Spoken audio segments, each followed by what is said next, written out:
Eccoci qui ragazzi, bentornati sul canale, benvenuti in questo nuovo video doveroso perché ieri ho letto una notizia, ovviamente non sappiamo se sia vera o meno, però ho visto già la maggior parte dei tifosi del nostro Napoli che non sarebbero d'accordo a questa scelta. Ovviamente parliamo sempre della panchina del Napoli che sarà vacante dalla prossima settimana.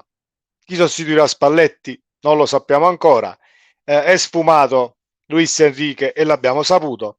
Il presidente e il Napoli sta virando completamente su Conceição, almeno dalle ultime notizie. Conceição e Italiano dovrebbero essere i due profili per i quali si tenterà l'affondo, credo. Però ieri è uscita una notizia, credo che non ci sia ancora niente di vero, però volevo un attimo parlarne con voi e con tutti i tifosi del Napoli che sono su questo canale, che potranno vedere questo video. Vi invito ad iscrivervi, parliamo di calcio Napoli e parliamo di Serie A in generale e analizziamo alcune situazioni insieme. Comunque la notizia è questa qua. Notizia da Roma, ADL ha chiamato Sarri. Voi accettereste un ritorno di Sarri? La domanda è proprio questa, perché io sono andato sotto a questo post a leggermi i commenti in maniera così spensierata, perché siamo in una situazione dove ci serve l'allenatore, ci serve un allenatore che faccia un 4-3-3 e ci serve qualcuno che riesca a prendersi l'eredità lasciata da Spalletti, pesantissima, perché è pesantissima, di uno scudetto vinto e di una Champions onorata alla grandissima, uscendo ai quarti di finale. Quindi per mantenere l'asticella almeno lì, non dico che devi rivincere lo scudetto, ma giocarti lo scudetto tra le prime quattro e fare una Champions all'altezza non è semplice, quindi la scelta dell'allenatore va ponderata e va discussa. Parliamo di questa notizia e diamola per buona. Cioè, diciamo che ok, il presidente ha chiamato Sarri. Voi lo volete Sarri a Napoli? Tutti i commenti che c'erano sotto a quel post, 8 su 10 erano contrari. Allora io sono qui ad analizzare passo per passo il perché secondo me sarebbe la scelta perfetta. Partiamo da qui. Partiamo dalla rosa. Allora, vedete che avete da una parte la rosa di Spalletti, non mi sposto perché comunque mi metto qui dietro, comunque analizzeremo un attimo le rose a confronto. Vedete che tra le rose in questione, tra quella di Sarri e quella di Spalletti, possiamo fare una comparazione e vedere al limite se una sia più forte dell'altra. In porta e in difesa, allora Sarri aveva Rafael, Reina e Sepe. I difensori erano Albeol, Chiriches, Gulam, Isai, Koulibaly, Maggio, Mario Rui, Tonelli e Zuniga. Attenzione, poi infortunato Zuniga, vabbè. I portieri di Spalletti sono Meret, Marfella, Gollini e c'è Idasia e Boffelli, va benissimo, ma sono i primi tre, Gollini, Marfella e Meretti. I difensori sono Kim, Juan Jesus, Mario Rui, Raccomani, Olivera, Beresischi, Di Lorenzo e Ostigard, e ci metto anche Zanoli perché c'è stato Zanoli per metà stagione. Secondo me, dal punto di vista portieri e difensori, le due formazioni si equivalgono quasi. Questa è la mia opinione. Ci sono, eccola qua, la cambiamo, centrocampisti e attaccanti. Andiamo ad esaminare un attimo il centrocampo e l'attacco delle due formazioni e vediamo se al limite sono uguali o c'è qualche formazione che prevale. I centrocampisti di Sarri erano Allan, Diavara, Amsic, Giorginio, Machak, che poi non ha giocato poi tantissimo, Rog e Zielinski. Gli attaccanti Callejon, Insigne, Leandro che ha giocato pochissimo, poco e niente, Unas, Mertens e Milik. Gli attaccanti di Spalletti sono Osimhen, Lozano, Simeone, Politano, Zerbin, Kvaratskhelia e Raspadori. Il centrocampo Anguissando, Ombelé, Gaetano, Lobotka, Zedat, Zielinski, Elmas e Demme. Secondo me, da questo punto di vista, secondo me, la formazione di Spalletti tra centrocampo e attacco è un tantino più attrezzata del Napoli di Sarri, diciamolo perché Sarri aveva un Zielinski che non è lo stesso di adesso, Maciak che non si è fatto nemmeno una presenza, un paio, ma poca roba, un acquisto secondo me dove abbiamo puntato per avere delle seconde linee di conseguenza, ma non è stato così. E poi avevi un Diawara che doveva essere il vice Giorginio, e l'abbiamo visto anche quando è andato a Roma, comunque Diawara era un fuoco di paglia, quindi la formazione che Sarri potrebbe, per assurdo, venire ad allenare a Napoli è di gran lunga più completa della sua, con la quale ha fatto 91 punti a Napoli. Ci siamo, questa è la prima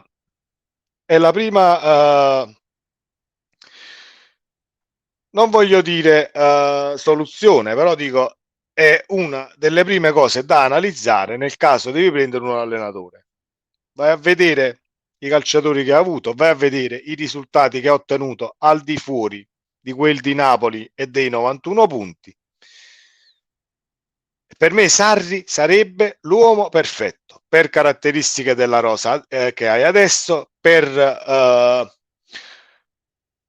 avere quella, diciamo, quella cazzimma mentale per poter prendersi sul groppone l'eredità dello scudetto che lascia comunque Luciano Spalletti, perché voi o non voi devi affrontare un campionato dove le aspettative sono alte e ci vuole gente di conseguenza. Quindi, cari ragazzi, non sono d'accordo con credo l'80% di voi che non lo vogliono a Napoli, perché sotto ai commenti è il post di Calcio Napoli 24.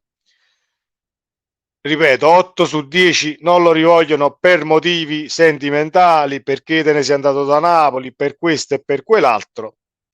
E concludo con il mio post che ho fatto su Facebook ieri sera, che poi dissi ok, faccio un post e metto un commento qui sotto perché dobbiamo cominciare a cambiare anche noi come tifosi in un atteggiamento, non in un atteggiamento, ma nell'esprimere opinioni, e bisogna sempre andare a vedere il perché, il per come ed esaminare come si deve qualsiasi cosa prima di giudicare no, non lo voglio senza che viene questo e quell'altro.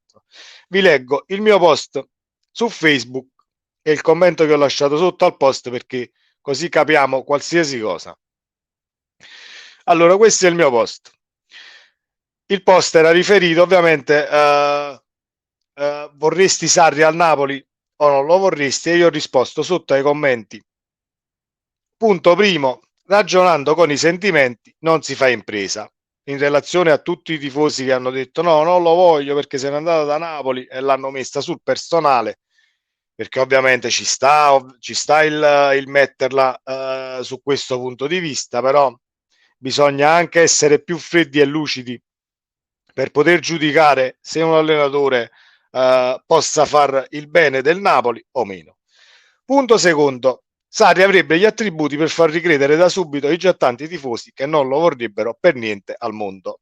Punto terzo, se si vuole mantenere l'asticella alta cercando di giocarsela anche l'anno prossimo, per me sarebbe l'uomo perfetto. Ultimo punto, il più importante, il calcio che propone si commenta da solo. Ha fatto bene dovunque è andato. A Napoli ha fatto 91 punti e vinto uno scudetto scippato con 13-14 giocatori contati e le rose le abbiamo appena esaminate.